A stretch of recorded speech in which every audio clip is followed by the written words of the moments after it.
Mimi nasikitika sana kuona mheshimiwa ambaye anasema anataka kuwa kiongozi wa Kenya, ambaye ni yule aliye fukuzwa katika mamlaka ya kuwa makamu wa rais, Bwana Gachagua, kuja hapa Mavoko na kuanza kujifanya ni kama anataka kunitusi mbele walionichagua. Nataka niseme kwa sasa, hiyo ilikuwa ni aibu kubwa sana. Mimi ni mheshimiwa, nimechaguliwa na chama ya Wiper, na kunituzi mbele ya kinara wa Wiper, kwanza mimi niliona kama ni madharau. Gachagua alidharau mheshimiwa Kalonzo. Uweze kuja kwa boma ya mtu afu uanze kumwambia huyu kijana yako ako hivi na vile kwa njia mbaya.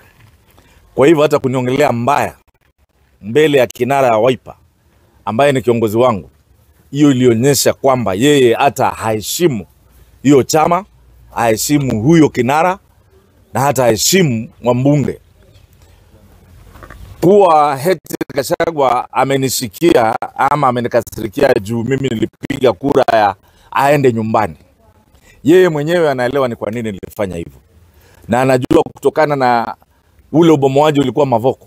Nilipoenda kwake anajua vile aliniambia, na mimi nataka nimwambie hata kesho kura hizo zikipigwa tena, hata kama kodi itamrudisha, bado mimi ndapiga aende nyumbani, kwa sababu aliniongelesha vibaya na wakati ule nilikuwa nimeumia. Na hawa watu wanakuja kuambia mimi ni mbaya, mimi ndio huyo alikuwa anawatetea. Kwa hivyo leo hii umeona wakiandamana, wanaandamana kwa sababu Gachagua alikuja hapa akaanza kujifanya ni kama mimi hata sitakiwi kuchaguliwa, nataka kuonyesha watu ni kama mimi siko kwa chama, nataka kuonyesha. Nataka nimwambie aliyekutuma na mjua, na huyu aliyekutuma tunashindana na yeye 2027, na ni wazi dhahiri kwamba nitaomba kiti ya ugavana 2027. Aliyekuwa amekubeba kwa gari na kukupatia pesa ukuje kunaribia jina hapa, nataka nikwambie wachana na siasa ya Machakos peke yake. Sisi wakaji wa Machakos ndio watajua ni nani watachukua kama gavana wa Machakos. Kwa hivyo kutembea ukituzi viongozi, Bwana Gachagua, hiyo ni aibu kubwa sana. Na wewe umeonyesha kwamba wewe unaweza kuwa dikteta, kiongozi wa kimabafu wewe, kwa sababu unaenda kila mahali ukituzi kila mtu. Ukifungua mdomo yako yote yale unaongea ni mambo mabaya. Kwa sababu mimi nikiona mtu kama huyo, hata mimi nashangaa wale mnatembea na Gachagua. Nyinyi mumeangalia huyo mtu. Mimi ukiniuliza, mimi naona Gachagua ni kama ni mwenda wazimu. Yale maneno anatoa ya kuchochea, ya kuongea vitu mbaya. Mimi ndo nikasema kama ni Gachagua atafanya mimi nichaguliwe kwa kiti chochote, afadhali kae. Na Wakenya muangalie huyu mtu. Huyu mtu ako na chuki na bukta na hasira. Ni kwa sababu sijui ni kwamba alitolewa nyama kwa mdomo, ama zile deals alikuwa anakata pale kwa serikali sasa hakati. Na tunajua Gachagua ile Monday ulienda kwa National Television ukaongea ukiomba uhurumiwe, usamehewe. Tunakumbuka yote yale ulisema. Mbona ulikuwa unaomba ukinyenyekea urudishwe kwa kiti?